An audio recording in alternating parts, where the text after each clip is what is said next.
Shalom,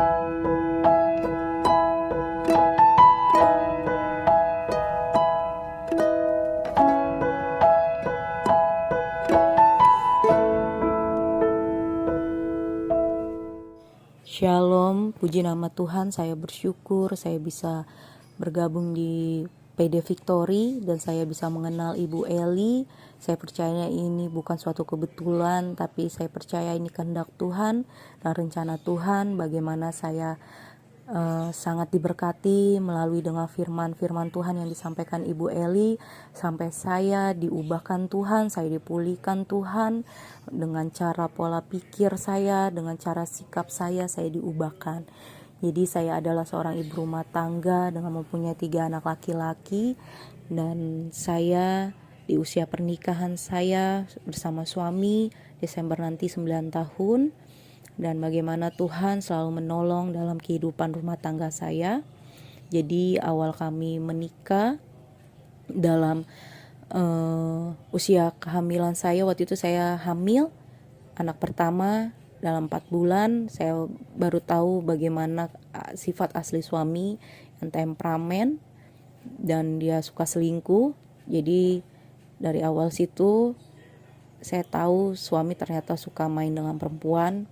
Jujur buat saya sakit, saya kecewa, tapi ya di situ Tuhan selalu menolong saya dikasih kekuatan, dan sampai akhirnya dalam masa kehamilan pertama saya mendapatkan suami 3 kali selingkuh, dan dari situ juga akhirnya kami pernah sempat pisah selama 2 tahun pada usia anak saya yang pertama 3 bulan sampai 2 tahun lebih.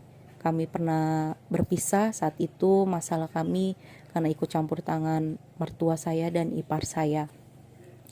Dan tapi dari situ Tuhan selalu menolong saya, dan saya mendapatkan suara, aku akan memulihkan keluargamu.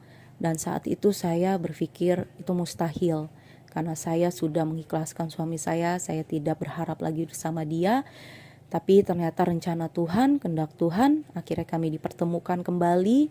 Saat itu memang saya sudah pernah untuk urus untuk perceraian, tapi ya bukan rencana Tuhan yang terjadi. Akhirnya kami dipertemukan lagi. Dan singkat cerita akhirnya kami balik, kami menjalani lagi rumah tangga kami. Dan ternyata memang tidak gampang, maksudnya tidak mulus. Sering sekali kami terjadi percekcokan, kami sering terjadi masalah. Jadi suami ternyata tidak berubah, dia masih melakukan seperti itu juga. Dia melakukan bermain dengan perempuan-perempuan, dia selingkuh juga, sering sekali kedapatannya gitu. Sampai akhirnya ya waktu itu saya sering sekali untuk ingin bercerai kepada dia, tapi ya akhirnya kami balik lagi, sering sekali, berapa kali gitu. Memang saya suka bilang ya udah cerai, saya soalnya nggak kuat, saya capek gitu. Karena dari gitu suami karena suka selingkuh dan dia pun KDRT, saya sering dipukuli juga. Sampai waktu itu pun saya udah berapa kali juga untuk niat untuk menghubungi polisi, tapi waktu itu dari keluarga untuk memaafkan dia. Dan sampai akhirnya ya singkat cerita sampai anak kedua, anak ketiga dia sampai kayak begitu. Dia dia selingkuh, sampai dia masuk ke tempat-tempat panti pijat plus, sampai dia ke tempat-tempat klub, dia sampai sewa-sewa perempuan dengan melalui aplikasi-aplikasi gitu, yang sering sekali memang kedapatan sama saya, ketahuan. Walaupun dia tutup-tutupin, ternyata ya ketahuan juga. Ya sampai sampai benar-benar jujur dengan kekuatan saya nggak kuat gitu. Saya ingin banget gitu, rasanya ingin bercerai gitu, karena menurut saya udahlah, saya capek gitu. Apalagi saya diperlakukan seperti ini, saya nggak mendapatkan kedamaian, saya tidak mendapatkan benar-benar bagaimana saya diperlakukan sebagai seorang istri gitu.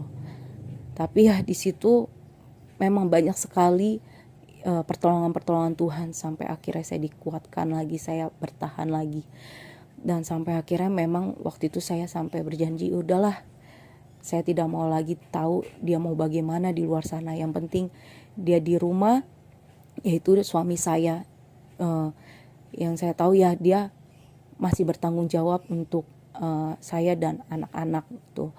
Dan sampai akhirnya baru terakhir kemarin, kurang lebih bulan-bulan Juni itu, awal-awal Juni, barulah ketahuan dia melakukan hubungan sama perempuan lain.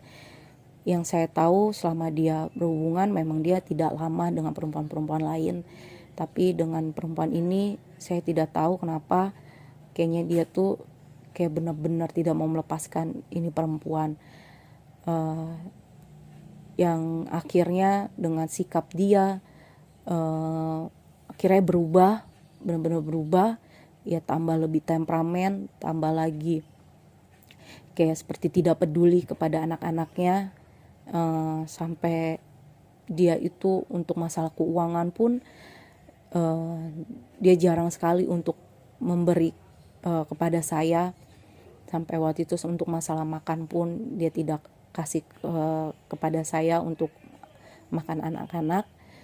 Singkat cerita waktu itu sampai akhirnya ya ketahuan, ya jujur buat saya tuh ya aduh udah kayak sakit, udah capek, udah bagaimana gitu.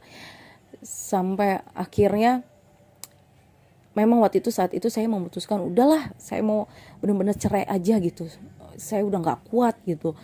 Tapi ya di situ akhirnya saya mendapatkan kayak firman Tuhan yang saya dapatkan kayak melalui hambanya Bu Eli. Di situ waktu itu saya dikirimin sama kakak saya khotbahnya Bu Eli waktu itu, dengan kesaksiannya Bu Eli bagaimana kehidupan keluarganya Bu Eli. Akhirnya saya pun sangat kayak diberkati, wah ini apa kejadiannya ya kayak sama lah dalam masalah rumah tangga. Ya ternyata di situ saya tahu, sampai akhirnya saya jadi suka terus dengar apa khotbahnya Bu Eli, sampai di YouTube saya cari-cari sampai saya dengerin semuanya. Dan ternyata di situ saya belajar, saya banyak belajar. Ternyata ya saya harus mengampuni, saya harus mengasihi suami saya. Bagaimanapun juga saya harus menjadi istri penolong, saya harus jadi istri yang menjadi penopang untuk keluarga saya.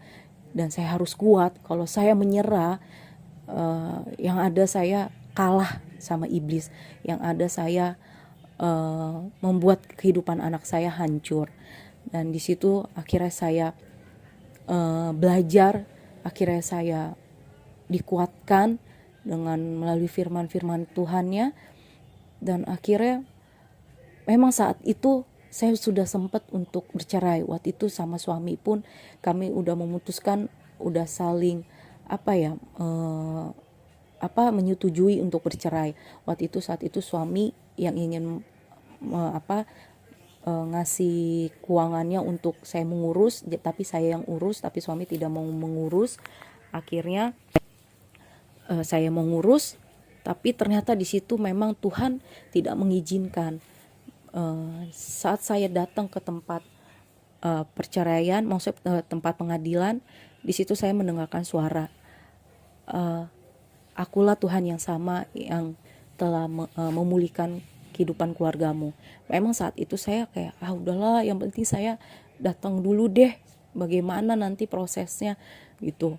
Akhirnya memang di situ ternyata ternyata banyak banget jalanannya itu tidak gampang gitu. Ternyata ya singkat cerita akhirnya saya tidak memutuskan untuk bercerai. Dan saya menyerahkan itu kepada suami. Waktu itu suami memang marah-marah, kenapa nggak jadi, sampai saya dikata-katain, saya dibilang pengecut lah, saya dibilang inilah, dibilang itulah. Akhirnya saya sampai waktu itu memang saya telepon Bu Eli juga, Bu bagaimana, saya sudah mau untuk bercerai, sudah ini. Dan akhirnya di situ Bu Eli bilang, sudah, tidak usah bertahan, mengampuni gitu, tidak usah kamu ikutin gitu. Akhirnya saya disuruh bertahan. Dan ya singkat cerita akhirnya saya serahkan semua itu kepada suami. Dan tapi ya di situ saya lihat ternyata suami pun tidak mengurus juga gitu. Saya memang berdoa dan ternyata suami tidak mengurus juga dalam perceraiannya itu. Dan akhirnya memang saya waktu itu ngambil doa puasa. Saya berdoa sama Tuhan. Memang bukan melalui dengan masalah rumah tangga kami. Ternyata di situ Tuhan selalu memberikan saya penglihatan-penglihatan bagaimana saya mengalami bagaimana Tuhan itu mengajak saya saat itu saya berdoa, tiba-tiba saya dapat penglihatan dengan sosok seperti kayak Tuhan memakai jubah putih tidak beralaskan kaki. Dia itu mengajak saya untuk bilang ikutlah aku. Dan di situ, dan dari situ pun saya dapat lagi penglihatan. Jadi saat saya berdoa, saya melihat bagaimana masa-masa lalu saya dari saya kecil sampai besar. Ternyata tuh Tuhan setia selalu menunggu saya dan selalu menolong saya.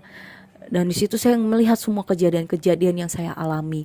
Dan dari situ pun saya melihat saya berada di tempat suatu kayak taman yang ada sungainya. Dan di situ saya ditemani ada satu sosok. Memang saya tidak bisa melihat mukanya, tapi saya percaya kayaknya itu Tuhan. Dan di situ dia tuh berkata begini, inilah sungai kehidupan.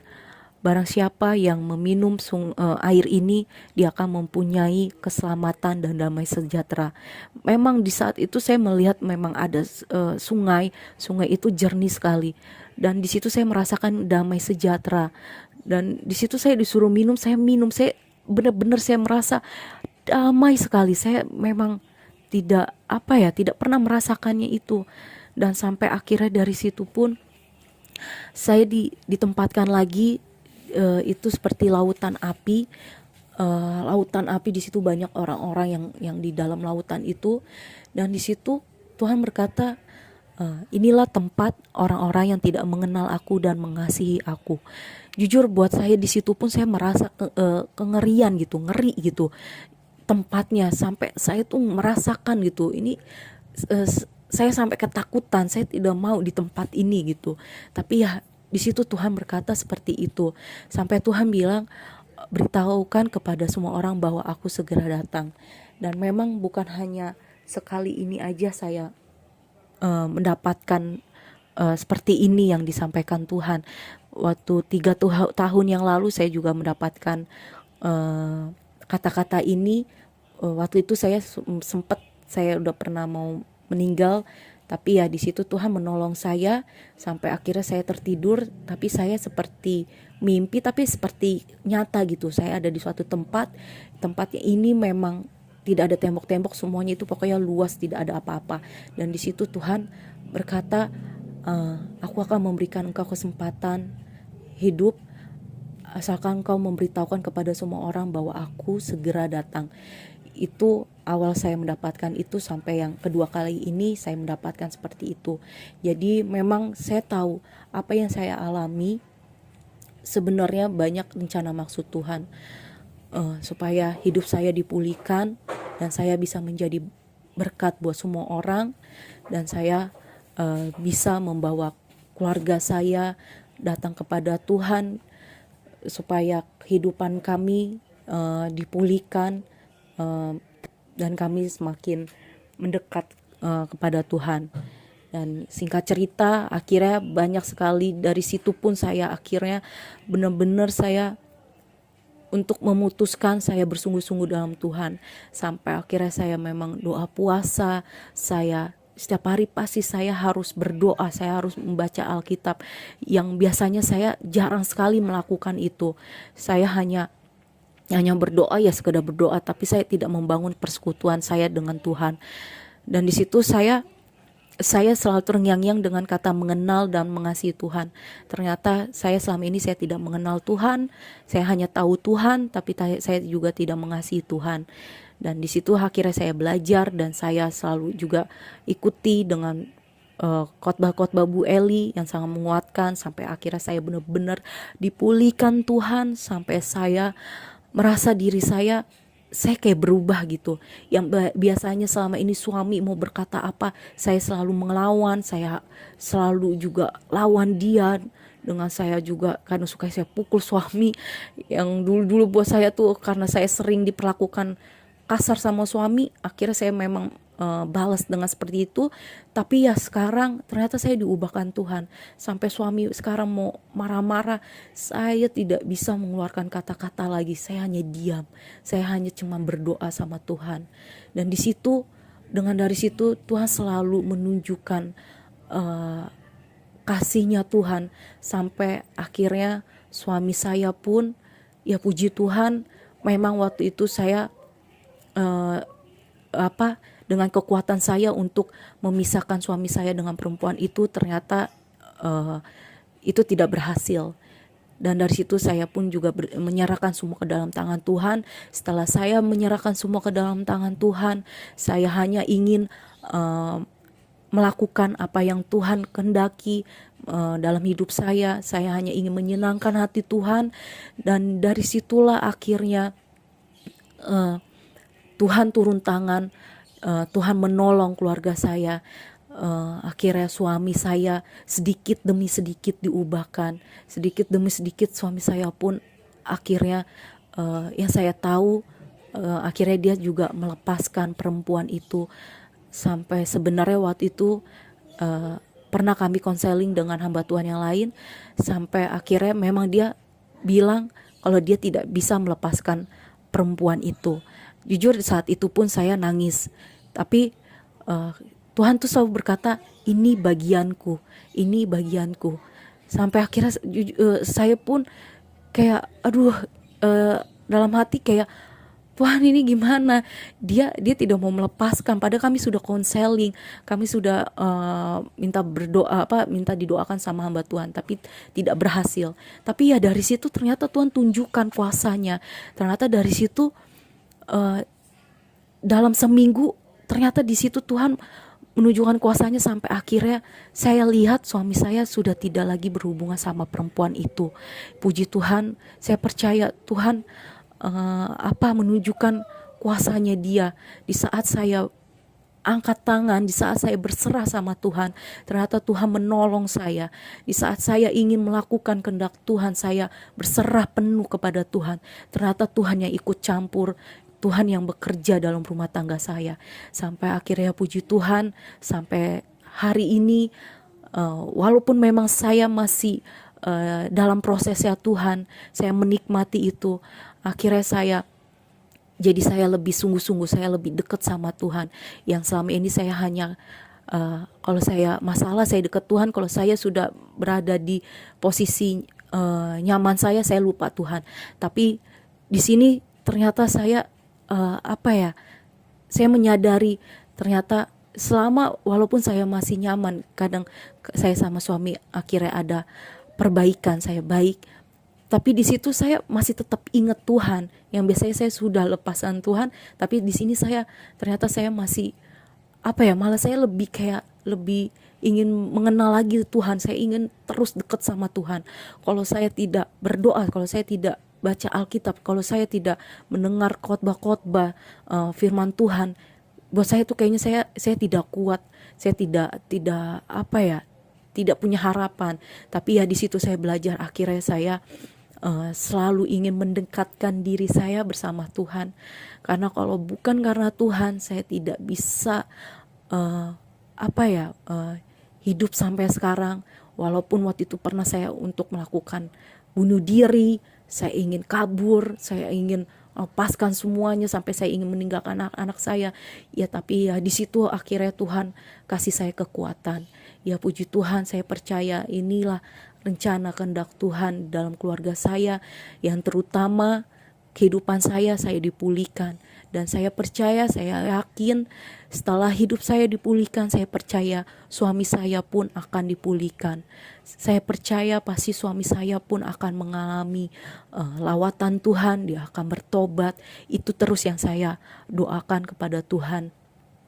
Ya puji Tuhan, Sampai akhirnya suami pun juga berubah, sampai suami pun sudah mulai lagi beribadah, sudah mulai lagi ikut-ikut lagi persekutuan. Ya puji nama Tuhan, saya percaya ini semua hanya karena kemuliaan buat Tuhan. Terima kasih, demikianlah kesaksian saya. Semoga ini menjadi berkat buat kita semua dan bisa menjadi kita lebih baik lagi dalam Tuhan dan memuliakan nama Tuhan. Tuhan Yesus memberkati. Ya, shalom semuanya. Ya, suara saya terdengar bagus ya. Fran, suaranya bagus. Oke. Ya, yuk kita berdoa terlebih dahulu ya. Saya ganti wifi karena saya ada di Jakarta ini ya. Jadi, yuk kita berdoa terlebih dahulu. Bapak, terima kasih buat kesaksian yang menunjukkan bagaimana Engkau Bapa yang besar, Engkau Allah yang ajaib. Ketika kami lulus ujian Tuhan, kami tahu bahwa cara-Mu itu yang tidak terduga-duga memulihkan keadaan hidup kami. Bahkan bukan hanya kami saja, tapi seisi keluarga kami. Terima kasih Bapa, urapi bibir lidah hamba-Mu, dan biarlah semua kemuliaan itu kembali kepadamu. Di dalam nama Tuhan Yesus yang percaya berkata, amin. Ya, shalom semuanya. Ya. Ada sukacita ya. Saya hari ini akan berkhotbah tentang bagaimana jangan sombong ya. Kalau saudara dengar tadi kesaksian itu menunjukkan betapa hidup ini tidak usah takut. Kita ini hari-hari ini cuma ngalami ujian. Masalah yang seheboh apapun, saudara, dalam pemikiran Tuhan itu cuma ujian. Dan kalau lulus, Tuhan tidak pernah tahan-tahan. Tapi kadang-kadang ya itu tadi, seperti kita lihat kesaksian Bu NN tadi. Kita itu sering kali seperti khotbah saya di minggu lalu, ya kenapa? Satu, tunjuk kesalahan orang, empat itu ke diri sendiri. Khususnya saudara pasti ngomong dosamu jina, dosamu besar, caci maki KDRT, tapi kita tidak pernah sadar ada banyak bercak-bercak dosa kecil yang Tuhan juga mau buang, karena tidak ada dosa besar, dosa kecil. Mau amarah, mau jengkel, mau tawar hati, mau sakit hati, semuanya itu yang Tuhan mau juga di dalam hidup kita semua itu diubahkan. Ya, makanya kita tidak boleh sombong. Sombong rohani itu Tuhan tidak suka. Hari ini separah apapun pasangan hidupmu, seburuk apapun jatuhnya dia dalam dosa, kita tidak boleh sombong rohani. Tuhan tetap menaruh di dalam hati saudara, yaitu hati yang penuh belas kasihan terhadap jiwa-jiwa untuk kita bawa jiwa-jiwa ini ketemu Tuhan. Coba kalau Bu NN menyerah, hari ini hancur. Tadi sore dia sempat WhatsApp saya, dia bilang ini Bu Eli, saya bersyukur, saya melihat pemulihan suami saya semakin luar biasa, semakin mengenal Tuhan. Lihat ya saudara, tidak ada ruginya hari ini saudara bertahan. Kalau lihat jiwa seperti itu, siapa yang tidak bangga, yang tidak bersyukur, daripada menyerah seisi rumah hancur, saudara tetap dinilai di mata Tuhan sombong. Kenapa? Karena maunya kabur, maunya cerai, maunya menikah lagi, tukar pasangan aja. Tuhan hidup sekali, itu sombong loh saudara. Kalau kita rendah hati hari ini, seburuk apapun pasangan hidupmu, kita percaya bahwa kita kalau seorang hamba yang kita juga lagi dibentuk kerendahan hati, kita pasti berkata seperti Maria, Tuhan, aku ini cuma seorang hamba. Kalaupun proses hari ini berlanjut, aku juga tidak akan marah kok sama Tuhan. Aku juga tidak akan protes. Aku juga tidak akan tawar hati. Itu ciri orang yang tidak sombong. Coba kalau saudara marah sama Tuhan. Tuhan, kenapa engkau seperti ini? Kenapa? Berarti saudara di mata Tuhan apa? Sombong. Ya, yuk kita lihat dulu gimana sih ganjarannya kalau orang sombong. Yesaya 2 ayat 11 sampai 12. Makanya hari ini Tuhan tuh benci orang sombong. Khususnya ibu-ibu yang merasa bahwa dosanya cuma dosa cerewet, dosa marah. Yang situ jina, yang situ ndak kerja, yang situ suamiku KDRT mulutnya kasar. Itu di mata Tuhan kita sedang sombong. Senyatanya kita juga sombong. Kenapa? Karena kita juga tidak mau koreksi diri kita. Coba kalau Bu NN tidak koreksi dirinya, bisa tidak pemulihan? Tapi ketika Tuhan melihat ujian hati Bu NN lulus, dia sudah rendah hati, dia mengakui kelemahannya selama ini, dia mengakui kekurangannya. Di situ Tuhan melakukan pembelaan dan perkara yang besar. Yesaya 2 ayat 11-12. Manusia yang sombong akan direndahkan. Lihat ya. Dan orang yang angkuh akan ditundukkan. Dan hanya Tuhan sajalah yang maha tinggi pada hari itu.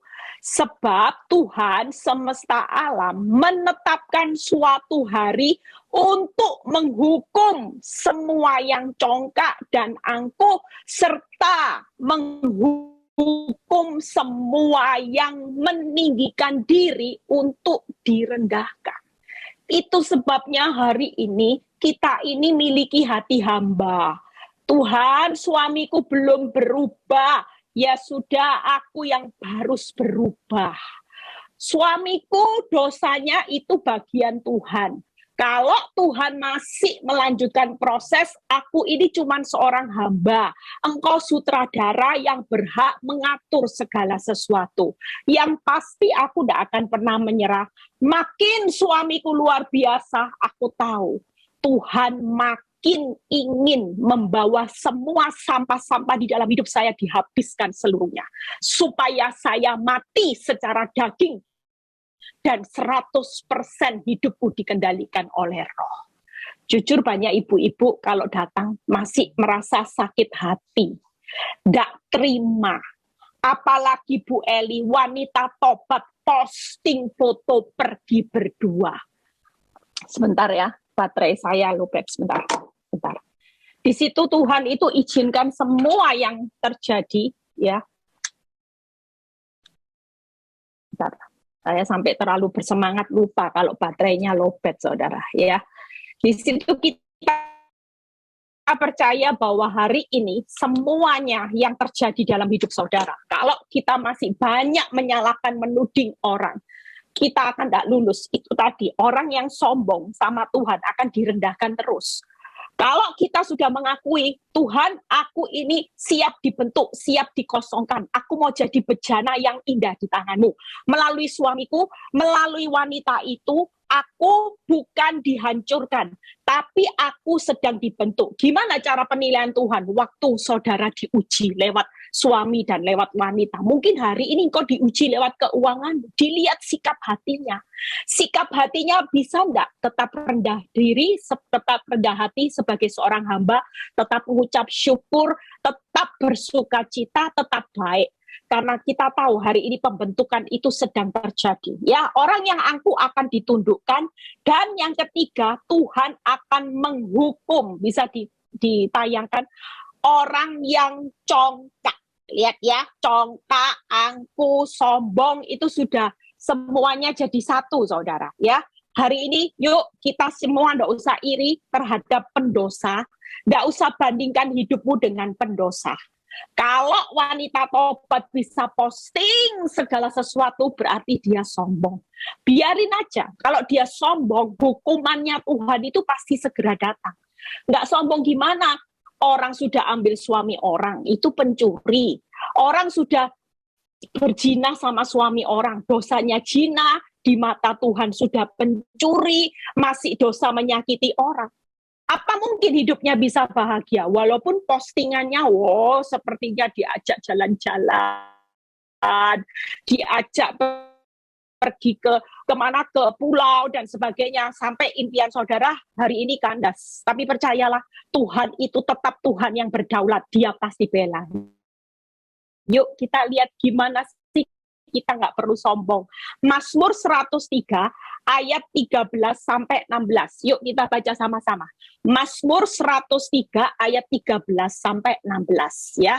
Saya ngucap syukur sama Tuhan juga, ini kesaksian dikit ya, bahwa saya habis tes antibody COVID karena saya mau ke Jakarta. Saya juga agak-agak takut karena saya ada urusan lagi temennya anak saya cari sesuatu. Dan beberapa hari yang lalu Saya sebelum ke Jakarta, saya bilang gini, kalau saya punya antibodi saya tinggi, saya baru ke Jakarta. Ya, singkat cerita saya iseng aja tes, saya tes di lab. Saya bilang saya mau tes antibodi COVID. Saudara tahu hasilnya? Hasil antibodi saya, kuasa Tuhan, saya tahu saya divaksin oleh darah Yesus. Setiap kali saya berkata vaksin darah Yesus, vaksin darah Yesus. Saudara tahu 40.000 lebih sampai tidak bisa baca labnya, berarti sudah maksimum 40.000 lebih. Ya, saya percaya bahwa hari-hari ini siapapun yuk tidak usah takut-takut. Makin takut makin habis nanti antibodinya. Ya, kita harus hari ini semakin percaya bahwa ada perlindungan Tuhan buat orang benar.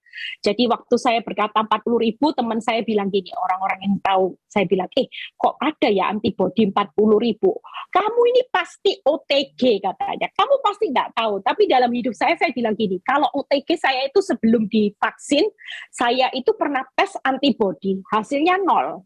Kenapa kata dokter? Karena Bu Eli tidak pernah kena COVID, makanya tidak keluar antibodi. Kalau tidak divaksin, itu berarti Bu Eli tidak bisa timbul. Makanya Bu Eli perlu vaksin, karena hari ini 0.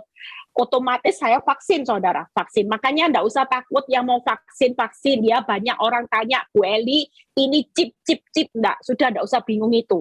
Hari ini yang jauh lebih penting adalah bagaimana sikap hati. Jauh lebih penting menjaga sikap hati, jangan sombong. Karena kalau saudara hari ini bisa menjaga sikap hatimu, percayalah, imunmu pasti naik. Tidak usah takut. Kerendahan hati itu pasti diperhitungkan oleh Tuhan. Mazmur 103 ya. Terima kasih, saya sampai bilang di Tuhan, terima kasih Tuhan, kau kasih saya antibodi yang luar biasa ya. Mazmur 103 ayat 13 sampai 16. Seperti Bapa, lihat ya, sayang kepada anak-anaknya. Demikian Tuhan sayang kepada orang yang takut akan Dia. Hari ini percayalah, kita hidup di akhir zaman ini. Hidup saudara itu cuma karena anugerah, kebaikan, kemurahan, kasih sayang Tuhan. Kenapa hari ini saudara perlu takut menghadapi varian yang baru, resesi? Lihat ayat ini. Sebab Dia sendiri, lihat ya, Tuhan sendiri tahu apa saudara dan saya. Dia ingat bahwa kita ini apa saudara? Debu saudara. Lihat ya, adapun manusia hari-harinya seperti rumput. Sudah debu, rumput lagi. Lihat ya, seperti bunga di padang, demikianlah ia berbunga. Apabila angin melintasinya, maka tidak ada lagi ia, dan tempatnya tidak mengenalnya lagi. Itu sebabnya hari ini jangan sombong. Kita ini mau sesukses, sekaya apapun, hari ini rumahmu 10, pabrikmu 10, mau jadi konglomerat, saudara harus tahu siapa saudara di pemandangan Tuhan.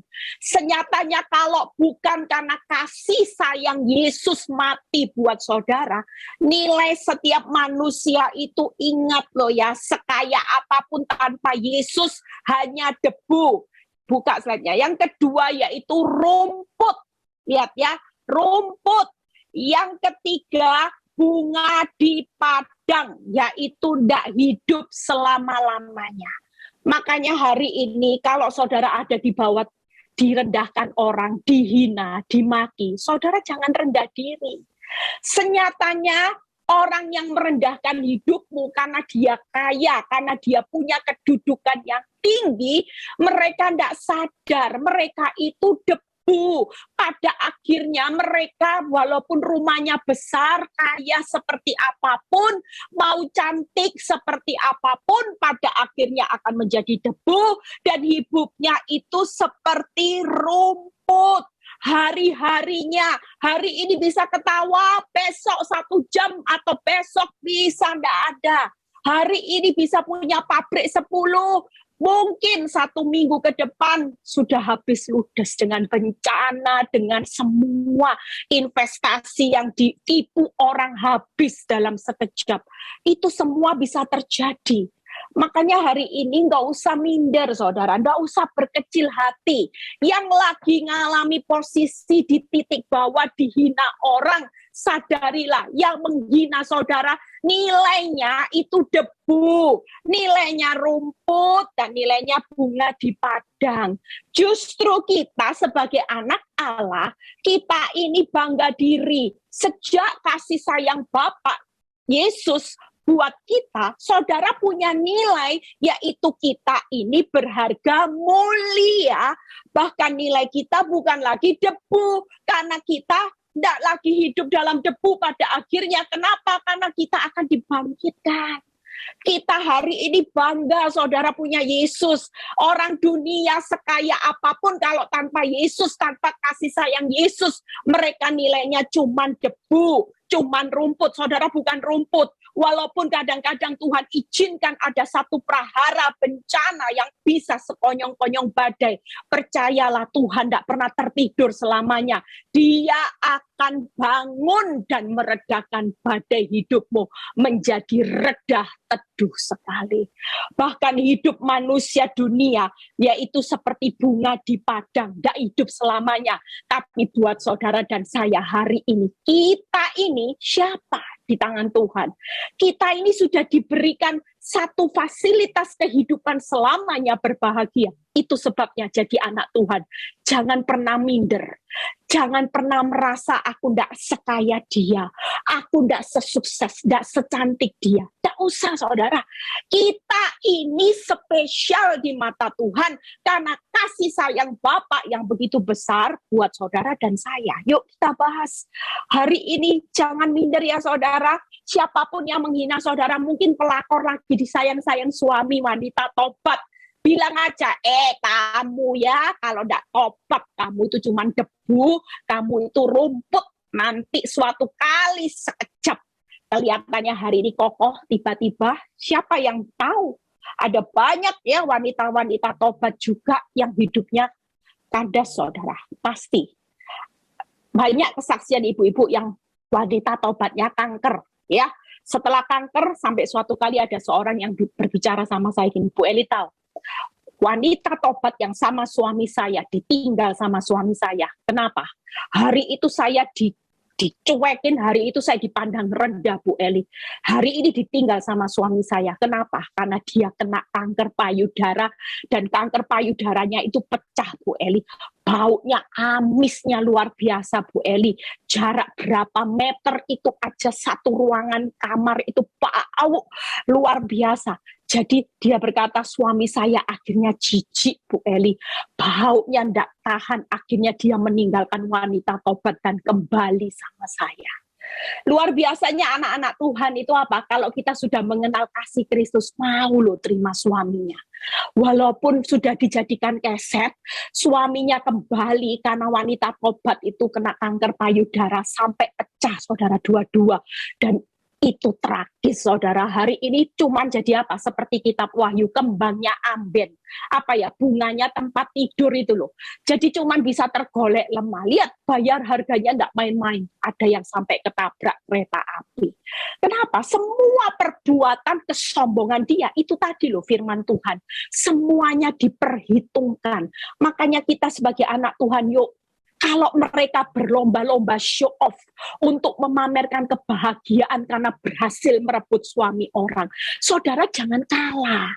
Kalau mereka pasang strategi makin berlomba jahat, kita sebagai anak Tuhan jangan sombong, jangan ikut-ikutan terpancing. Kalau ikut-ikutan terpancing panas, saudara ikut sombong di mata Tuhan. Bagaimana Bu Eli supaya kita dilihat hatinya rendah hati? Ya lomba-lomba baiklah. Kalau mereka lomba-lomba jahat, kita berlomba-lomba jadilah baik. Makin mengasihi, senyum saja, mau dipasangi Instagramnya foto show off bukti WhatsApp, suamimu berkata I love you, aku gak bisa hidup tanpa kamu, emangnya gua pikirin debu, bunga rumput, bunga di padang. Emangnya mau pikirin, mereka tidak tahu hidup mereka sangat-sangat tragis. Tapi buat saudara dan saya sebagai anak Tuhan, kita ini mulia loh saudara. Kalau sesuatu yang mulia dan berharga di tangan Tuhan, hidupmu itu tidak akan pernah berlalu sia-sia. Sekalipun dia izinkan masalah jadi koset, saudara direndahkan, saudara terpuruk dengan perbuatan orang yang jahat, ditipu investasimu, dibawa kabur uangmu. Percayalah, Tuhan tetap berkata, nak, kalau sesuatu berharga mulia di tanganku, aku yang akan memperjuangkan sesuatu karena engkau sangat berarti dalam hidupku. Wow. Bukan lagi nilainya debu karena kasih sayang Tuhan yang begitu besar. Jadi tidak usah ngiri saudara. Yuk kita lihat 3 pembahasan lagi kita selesai. Gimana debu? Lihat ya. Saudara jangan ngiri sama orang jahat. Tidak usah cari perkara sama pendosa. Sering kali saudara jangan panas hati. Lihat pelakor wanita tobat. Mungkin orang yang bawa kabur uangmu hari ini bisa setir mobil mewah. Tidak usah ngiri. Itu cuman barang-barang dunia. Senyatanya mereka akan kembali jadi debu. Lihat Pengkhotbah 3 ayat 19 sampai 20. Yuk kita baca sama-sama. Pengkhotbah 3 ayat 19-20. Bagaimana? Karena nasib manusia adalah sama dengan nasib binatang. Lihat ya, hari ini kalau yang namanya orang yang menyakiti saudara tidak tobat, ini loh nasibnya. Tanpa Yesus, saudara jangan sombong, saudara juga.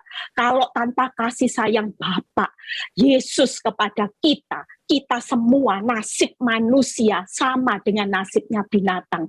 Binatang itu gimana? Kalau sudah mati tidak ada kehidupan, selesai sudah. Tidak ada kehidupan ya sudah, dari debu kembali debu ya tidak ada kehidupan berikutnya. Saudara lihat ya, nasib yang sama akan menimpa mereka. Sebagaimana yang satu mati, demikian juga manusia mati, binatang mati. Kedua-duanya, lihat ya, mempunyai nafas yang sama, dan manusia tidak mempunyai kelebihan atas binatang. Makanya jangan sombong saudara, manusia itu tidak punya kelebihan atas binatang karena segala sesuatu adalah sia-sia. Lihat ya, kedua-duanya menuju satu tempat. Kedua-duanya terjadi dari debu menuju satu tempat itu loh, di liang kubur di tanah. Saudara kalau mati ya itu dikubur, digali lubang terus ditutup tanah. Kedua-duanya kembali menjadi debu. Saudara lihat, kita kalau hanya debu, ingatkan diri saudara, hari ini siapapun saudara, senyum aja. Disakiti senyum. Hari ini mungkin engkau usahamu hari ini sepi, ingat, kita ini berharga.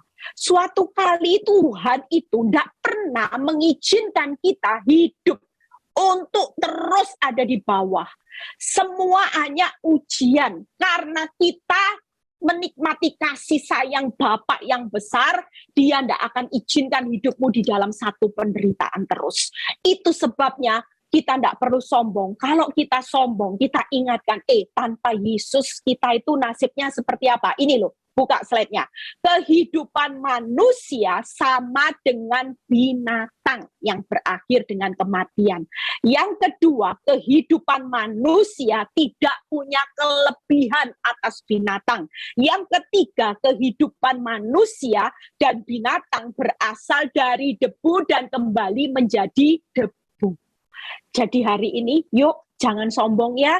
Kita kalau kaya, ya jangan pandang orang rendah. Jangan sok main perintah bos ya. Kita percaya hari ini saya juga belajar banyak kerendahan hati. Saya dulu juga sombongnya luar biasa. Hari-hari ini kedagingan saya dikikis. Waktu saya baca ayat ini, iya ya, walaupun rumah saya misalnya bisa punya rumah 10.000 meter misalnya. Hari ini loh, saya kalau mati, kalau saya tetap tinggi hati, saya tidak jadi hamba tanpa Yesus, ternyata nilai saya punya rumah 10.000 1 hektar, sekalipun saya dihormati orang dunia. Mungkin kalau saya punya rumah 1 hektar, orang bilang gini, selamat pagi Bu, selamat pagi Bu, hormati sampai tunduk sepertinya. Saudara, di dunia bangga, tapi senyatanya kalau saudara tanpa Yesus, saudara itu cuma kehidupannya sama seperti binatang. Saudara hidup tidak punya kelebihan atas binatang, saudara, dan saudara pasti kembali menjadi debu. Itu sebabnya hari ini tidak usah rendah diri juga, tidak usah minder. Yang hidupnya pas-pasan, ngucaplah syukur. Sesuatu yang berharga di tangan Tuhan, pas-pasan. Itu bukan lagi pas-pasan, cukup. Pas butuh, pas cukup. Pas butuh ini Tuhan sediakan. Itu artinya pas-pasan di tangan Tuhan. Pas butuh Tuhan sediakan. Pas butuh Tuhan sediakan. Pas butuh Tuhan sediakan. Kan enak saudara. Hidup bersama Tuhan karena kasih sayangnya yang besar. Saudara hari ini seminim-minim hidupmu, tapi takut akan Tuhan, berbahagia. Tidak mungkin saudara hidup sampai kekurangan, saudara sampai dipermalukan. Itulah janji Tuhan. Yang kedua, yuk bagaimana hari ini kita lihat ya, kita bahas dulu. Kita hidup seperti rumput, kita bahas dulu, nanti baru lihat kalau ada waktu saya bahas, karena ini ada 7 pot ya, saya bahas yang kedua dulu. Kita hidup seperti rumput. Yakobus 1 ayat 17 ya. Kita baca sama-sama. Yakobus 1 ayat 17. Karena matahari terbit dengan panasnya yang terik. Lihat ya. Dan melayukan rumput itu sehingga gugurlah bunganya dan hilanglah semaraknya. Demikian jugalah halnya dengan orang kaya di tengah-tengah segala usahanya, ia akan lenyap. Hari ini yang kaya-kaya, yang sudah diberkati Tuhan secara melimpah, tidak usah sombong. Lihat ya, kalau hidupmu seperti rumput, itu sewaktu-waktu bisa layu. Sewaktu-waktu gugur bunganya, hilang semaraknya. Dulu orang mungkin lihat kesuksesanmu ada di mana-mana. Namamu disebut di mana-mana. Siap bos, oke bos. Tapi kalau saudara jadi orang yang sombong, saudara merasa bangga dengan semua ini, hati-hati. Karena kita hidup itu sudah firman Tuhan berkata, yaitu apa? Seperti rumput. Kalau seperti rumput berarti sewaktu-waktu itu bisa layu. Sewaktu-waktu engkau sukses, engkau dihormati. Siapa yang tahu hari-hari ini loh banyak orang yang dulunya kaya, punya rumah ribuan meter. Ternyata habis dalam sekejap, saudara. Siapa yang tahu hari-hari ini orang bisa habis dalam sekejap di tengah pandemi ini. Dulu hidupnya bisa ke luar negeri berulang kali. Hari ini semua disita bank. Dulu sukses, orang hari ini berkata, ya sampai saya pernah dengar ada satu orang yang terkenal sekali dan dia berkata gini, satu kali saya ketemu dengan teman saya, dia bilang, kamu tahu inget ya nama ini? Iya. Orang ini orang kaya. Kamu tahu kan rumahnya di mana? Iya. Di pusat kota kan? Iya.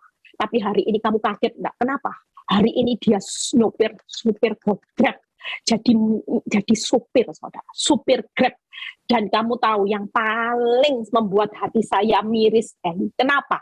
Sudah supir Grab, bukan mobilnya sendiri loh, Eli. Bayangkan, kalau dari atas ke bawah seperti itu, kira-kira siap tidak mengalami keadaan seperti ini. Tapi manusia senyatanya seperti itu. Makanya saudara, kalau hari ini hidupmu lagi diberkati Tuhan, lagi enak-enaknya, jangan sombong. Hidupmu lagi dibawa Tuhan, hari ini punya semuanya berkelimpahan, jangan sombong. Karena senyatanya ingatkan hidupmu rumput. Siapa yang tahu 1 jam ke depan? Tidak ada yang tahu, saudara. Saya pernah dengar satu kesaksian, ya. Ada satu orang ibu. kayanya luar biasa, saudara. Ini baju saya miring-miring, saudara. Sudah tidak apa-apa, yang penting urapannya tetap ya. Saudara tahu, ada satu orang ibu, hari itu dia itu hidupnya kaya, ya. Dan di hari itu dia punya deposito, itu luar biasa. Depositonya itu kalau bisa ya, nilainya itu sudah banyak, saudara. Dan menurut singkat cerita, ini customer daripada teman baik saya. Dia bilang gini, kamu tahu ya, hari itu saya cuma bilang gini sama ibu ini, kamu ini uangnya banyak, beli baju aja ndak berani, makan di restoran mahal ndak berani. Kenapa? Karena dia pikir saya harus mengumpulkan uang sebanyak-banyak mungkin. Ketika uangnya sudah dikumpulkan, dia kerja jeripaya, dia tidak berani makan enak, dia tidak berani jalan-jalan, dia tidak berani beli apapun. Kalau mau beli itu dihitung. Aduh, lebih baik ditabung, lebih baik ditabung. Saudara tahu ya, hari itu dia punya angka mencapai target dan kita semua kaget. Waktu itu dia beli banyak aset properti yang nilainya sudah miliaran, saudara ya. Tapi ketika hari itu tiba-tiba dia ketemu ibu ini stres sampai hampir gila. Saudara tahu, nilai jumlah uangnya hari itu habis sekejap, yang menghabiskan adalah saudaranya sendiri. Hari itu dia terlalu serakah. Sekali dua kali uangnya diputarkan investasi ya, jual beli dolar. Hari itu dia punya modal banyak, dia bisa tutup di market dolar dengan harga yang rendah, dan akibatnya ketika dia tutup rendah, dia jual, dia untung. Akibatnya ketika uangnya sudah makin banyak, hari itu uang itu dibawa kabur karena saudaranya tergiur dengan keuntungan dan uang yang ada di tangan, dibawa kabur, habis sekejap. Dari kaya sekali, miskin sekali, saudara. Lihat hidup manusia, makanya jangan sombong. Tapi kalau hari ini saudara hidup ada di dalam keadaan apapun, saudara cuma berkata gini, Tuhan, semua yang saya miliki itu berkat-Mu. Kalau hari ini aku bisa punya rumah, toko, hari ini, itu cuma anugerah. Karena itu semua cuma kasih sayang Tuhan atas hidup saya. Saya tidak bisa memiliki seluruhnya, semua ini hanya kemurahan-Mu. Apa yang saya punya hari ini, walaupun hari ini hidupmu dalam kekurangan, saudara tetap mengucap syukur. Saudara hari ini hidup di dalam kerendahan hati. Percayalah, dari perkara yang kecil Tuhan pasti akan tambahkan perkara yang jauh lebih besar. Dari berkat yang lebih kecil, ketika dilihat hatimu tidak sombong, engkau tetap punya hati hamba, sepi diproses, ya sudahlah Tuhan, percayalah. Ibu-ibu juga yang hari ini belajar punya kerendahan hati terhadap suamimu, walaupun sudah menyakiti tingkat tinggi, engkau harus punya cara pandang seperti Tuhan memandang orang berdosa. Makanya ibu-ibu saya selalu ngomong gini, ibu-ibu jangan benci manusianya. Seperti Tuhan tidak pernah benci manusianya, benci dosanya. Lah gimana Bu Eli benci dosanya? Lah yang melakukan dosa itu suami saya mau cubit aja Bu Eli, saya mau gampar aja Bu Eli. Saudara perlu tahu, hari ini untuk memerangi dosa, itu jangan dibenci manusianya. Manusianya tetap dikasihi seperti Yesus mengasihi orang-orang berdosa. Gimana caranya untuk membenci dosa? Yaitu dengan berbuat baik lebih, berbuat kasih lebih, berdoa lebih. Ketika doamu punya kuasa, kasihmu punya kuasa, kebaikanmu akan mengalahkan kejahatan. Kalau kejahatannya lebih, kebaikanmu lebih, mana yang lebih menang? Jahatnya suamimu, jahatnya pelakor, atau kebaikanmu? Seringkali kita gagal, justru waktu kejahatan pasangan hidupmu tingkat tinggi, kebaikanmu sudah mulai berkurang. Jujur ibu-ibu, ayo dikoreksi hatinya. Kalau sudah disakiti tingkat tinggi, bahkan ibu-ibu bilang gini, saya sudah tidak mau berdoa Bu Eli buat wanita tobat, biar ditabrak kereta api. Nah, lihat ya, saya sudah tidak mau berdoa buat suami saya Bu Eli, biar saya doakan cepat stroke, cepat bangkrut. Nah, ini sombongnya mulai keluar. Saudara, kira-kira Tuhan segera turun campur tangan atau Tuhan masih melanjutkan proses? Pasti dilanjutkan. Lawang sombong. Lah situ kejahatannya tingkat tinggi, seharusnya tujuan Tuhan kebaikanmu lebih dari kejahatannya, justru saudara sombong. Saudara mulai malas berdoa, doakan kutuk, doakan stroke, doakan bangkrut. Kira-kira Tuhan lihat saudara sombong atau rendah hati? Tapi beda dengan Bu NN tadi. Dia mulai koreksi. Iya ya Tuhan, kalau dia mulai jahat sama saya semakin baik sama kamu. Itulah orang yang rendah hati. Jadi kalau mertuamu makin cerewet, jangan dibalas. Tuhan kasih stroke Tuhan. Jangan terus nanti minumnya dikasih racun, ya, dikasih urus-urus obat yang bisa ke belakang berulang kali supaya diare, kehabisan air, tubuhnya ya wafat. Jangan seperti itu, saudara. Itu namanya sombong dan kurang ajar.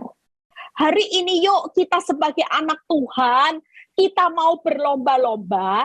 Hari ini kalau orang rendah hati, musuhmu semakin di atas angin, jahatnya luar biasa, yuk kita mau makin baik.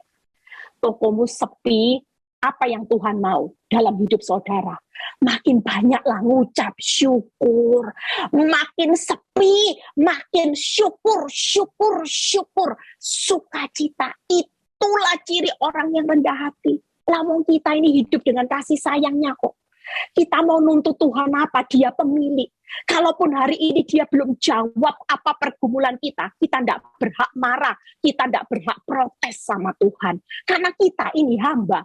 Kalau orang berani ngomong sama Tuhan, Tuhan, kalau besok aku tidak dijawab, aku tidak doa, aku tidak baca firman, aku sudah tidak mau lagi pelayanan, serta berhenti. Toh Tuhan tidak tolong saya. Ini hati hamba atau hati yang sombong. Saudara jadi bos memerintah Tuhan. Sebenarnya hari-hari ini yuk praktekkan.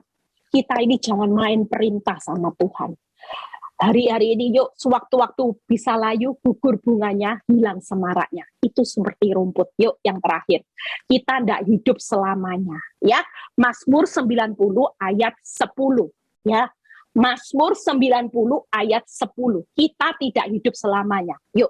Masa hidup kami 70 tahun. Dan jika kami kuat 80 tahun. Dan kebanggaannya adalah kesukaran dan penderitaan. Sebab berlalunya buru-buru dan kami melayang lenyap. Itu sebabnya hari ini tidak usah sombong. Hidupmu ini besok bisa berakhir. Ingat ya, yang pertama, visa hidup kita pasti berakhir. Yang kedua, masa hidup kita bisa berakhir sewaktu-waktu, ya. Yang ketiga, hidup berlalunya buru-buru dan melayang lenyap, ya. Kita percaya hari ini yuk sebagai anak Tuhan, kita percaya kita tidak mau lagi hidup itu sombong. Saudara tidak tahu, hari ini engkau sombong, besok mati bisa loh saudara. Hari ini orang yang jahat sama hidupmu, besok mati juga bisa. Makanya kita hari ini yuk, jangan pernah hidup itu menjadi seorang yang tinggi hati. Percayalah kalau masa hidupmu di dunia akan berakhir. Belajarlah terus menjadi seorang hamba. Karena Tuhan itu memperhitungkan orang yang punya rendah hati. Sudahlah baik, standarnya baik, tidak usah lihat hasil. Itu orang rendah hati. Mengasihi, tidak usah lihat balasannya. Mengucap syukur, tidak perlu lihat keadaan dulu. Tuhan berkati aku, baru ucap syukur. bersuka cita juga tidak perlu tunggu keadaan hidupmu dipulihkan Tuhan. Kalau kita seorang hamba, kita akan berkata kepada Tuhan, Tuhan, apapun yang terjadi, proses boleh berlanjut. Aku tetap percaya kasih sayang-Mu itu besar kok buat hidupku. Kalaupun masalah ini berlanjut, aku itu tahu Tuhan, kasih sayang-Mu makin besar. Prosesku makin besar, kasih sayang-Mu makin besar, nanti upah hasilnya makin besar. Saudara, kalau Tuhan tidak mau berhutang, tenang aja. Prosesmu, tokomu, semuanya yang dibuat makin heboh, itu karena kasih sayangnya yang besar, makin dilipat gandakan. Hasilnya pasti makin besar. Nggak mungkin makin kecil. Nggak mungkin hidupmu makin dibawa turun. Makanya Tuhan berkata, karena kasih sayangku yang besar, di balik proses, selalu aku bawa hidupmu arahnya naik jadi kepala. Tidak mungkin hari ini engkau turun. Percayalah, setiap kasih sayang Tuhan itu selalu berbicara kebaikan, kemurahan belaka, mengikuti saudara dan saya. Lepas keadaanmu hari ini tambah parah, lepas suamimu tambah parah, lepas masa depanmu makin terlihat suram, percayalah, hidupmu di tangan kasih sayangnya yang besar, itu selalu dibuat berhasil dan beruntung. Hari ini kita sadar ya, kita tidak hidup selama-lamanya loh. Masa hidupmu bisa berakhir, masa hidupmu bisa berakhir juga sewaktu-waktu, dan hidup ini berlalunya buru-buru. Hari ini ketawa, nanti malam tidur tidak bangun, siapa yang tahu? Yuk, alangkah baiknya mulai hari ini, siapapun saudara, pesan Tuhan malam ini, bersukacitalah lebih, mengucap syukurlah lebih, mengasihilah lebih, berbuat baiklah lebih di saat keadaanmu makin tertindas.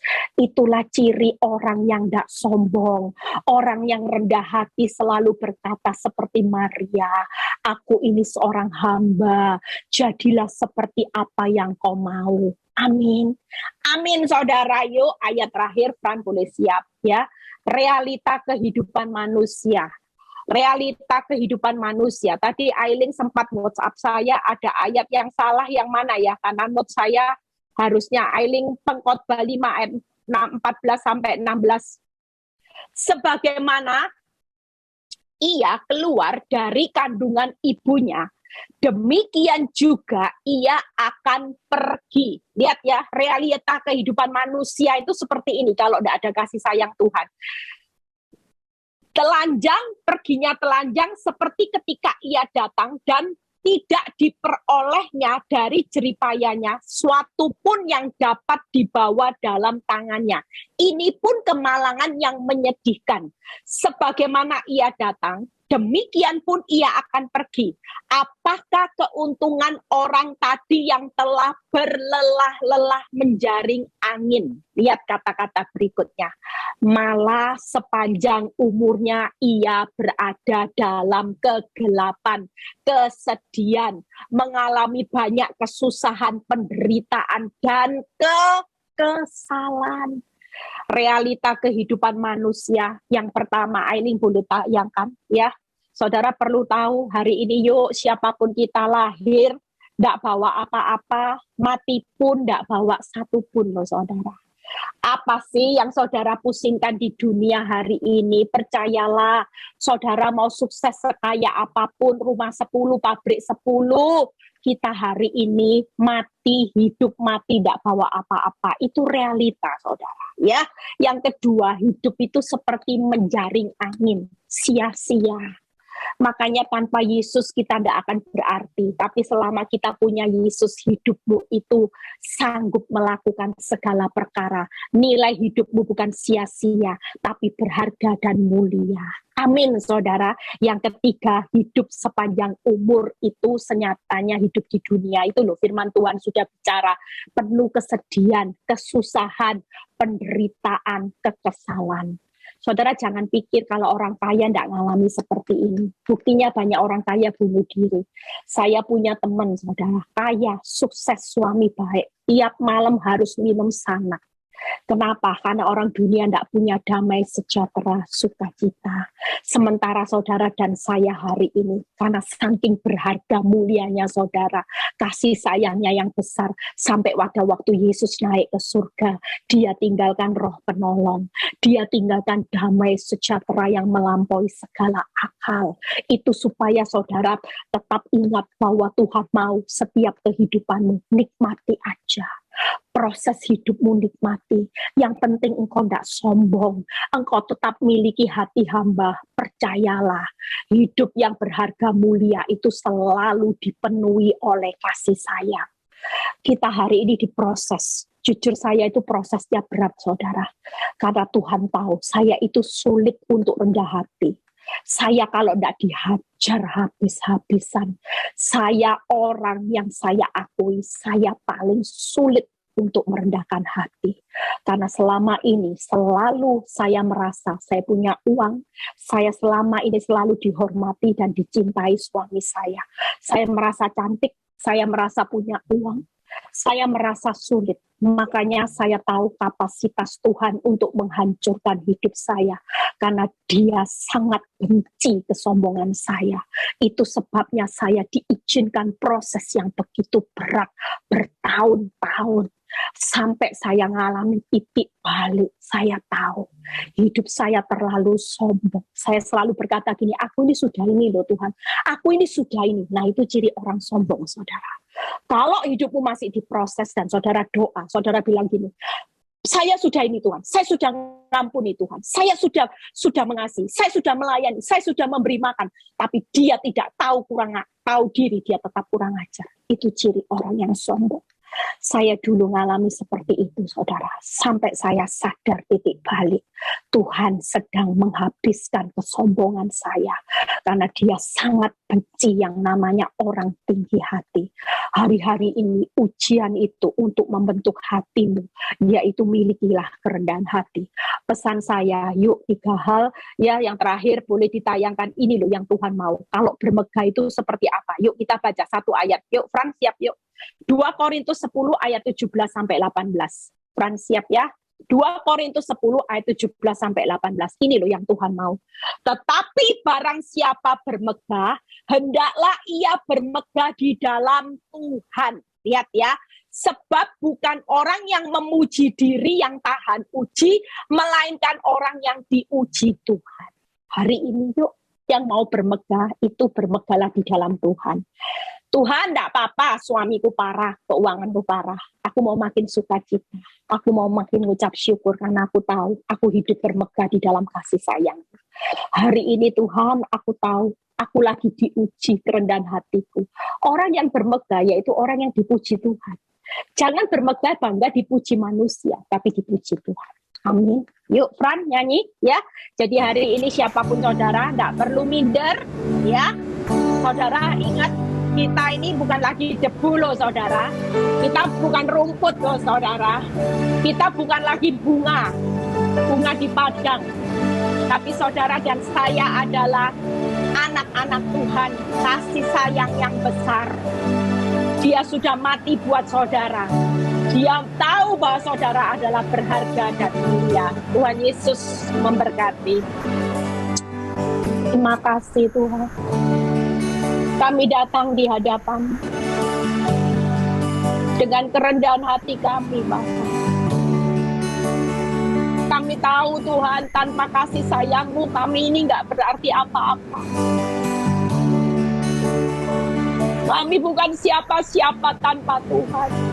Kami cuma debu, kami cuma rumput dan bunga di padang. Tapi ketika kami tahu betapa hidup kami berharga Tuhan, kami mau hidup kami bermegah di dalam kekuatan. Kami mau hari ini hidup kami mau bermegah untuk Tuhan memuji kami. Kami tidak mau sombong lagi Tuhan. Kami tidak mau pandang pasangan hidup kami yang masih jatuh dalam dosa dan seolah-olah kami jauh lebih baik Tuhan.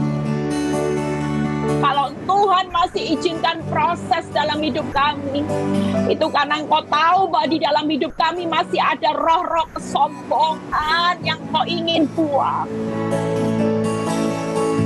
Sampai pada titik kami belajar seperti seorang Maria yang berkata, Tuhan, aku ini cuman hamba. Kalau proses masih berlanjut, suamiku masih mengkhianati aku, Tuhan, jadilah kehendak-Mu. Yang penting aku mau bermegah di dalam Engkau, dan aku bermegah untuk mendapatkan pujian-Mu. Aku harus bisa menang atas semua, Tuhan, kesombonganku, Tuhan. Terima kasih, Bapa. Biarlah melalui firman ini, kami diteguhkan, kami dikuatkan malam ini. Ampuni kami, Bapa. Yang malam ini kami tahu bahwa firman ini buat kami. Selama ini kami merasa bahwa Tuhan, kami sering berkata di hadapan-Mu, sampai kapan Tuhan ini terjadi? Kenapa Tuhan ini harus terjadi? Tanpa kami sadari, kami punya roh kesombongan. Kami suka menghakimi pasangan hidup kami, suka menghakimi orang-orang yang jahat kepada kami. Ampuni kami. Kami tahu Tuhan, bahwa hidup kami hari ini kalau diproses itu karena ujian hati sedang berlanjut. Karena Tuhan benar-benar mau membentuk kami menjadi bejana-Mu yang benar-benar Tuhan rendah hati. Biarlah setiap kami tahun ini Tuhan, kami bisa mengampuni lebih lagi. Kami bisa Tuhan untuk mengasihi lebih, berbuat baik lebih, mengucap syukur lebih lagi di tengah-tengah keadaan resesi dunia, bersukacita lebih lagi. Karena kami tahu bahwa kami sedang menyelesaikan kehendak Bapa. Terima kasih buat kasih sayang-Mu sebagai seorang Bapa yang baik. Tuhan tahu setiap kebutuhan hidup anak-anak-Mu pada malam ini Tuhan. Yang alami masalah kebutuhan ekonomi Tuhan. Engkau buka tingkap-tingkap langit-Mu Tuhan. Yang alami masalah rumah tangga, pulihkan rumah tangga kami Bapak. Yang lagi ngalami masalah sakit penyakit yang sedang isoman mandiri di rumah Tuhan. Walaupun siti kami sangat rendah, kami tidak perlu takut. Ketika kami punya rasa percaya dan kami tahu bahwa Tuhan itu sumber dari kesehatan kami, maka kami akan Tuhan diberi kekuatan kesehatan yang luar biasa. Terima kasih Tuhan buat malam ini. Kami mendapat kekuatan yang baru lewat kesaksian Bu NN. Bu NN akan semakin dipakai Tuhan luar biasa. Dan kami tahu bahwa kerendahan hati itulah pintu untuk membuka mujizat kami, melihat cara Tuhan mengangkat hidup kami. Terimalah berkat Abraham, Ishak, Yakub. Damai sejahtera Allah, Bapa, Putra, dan Roh Kudus menyertai saudara dan saya mulai saat ini sampai Maranatha Tuhan Yesus datang kedua kali. Yang diberkati percaya berkata amin. God bless. Tuhan Yesus memberkati. Amin. Puji nama Tuhan.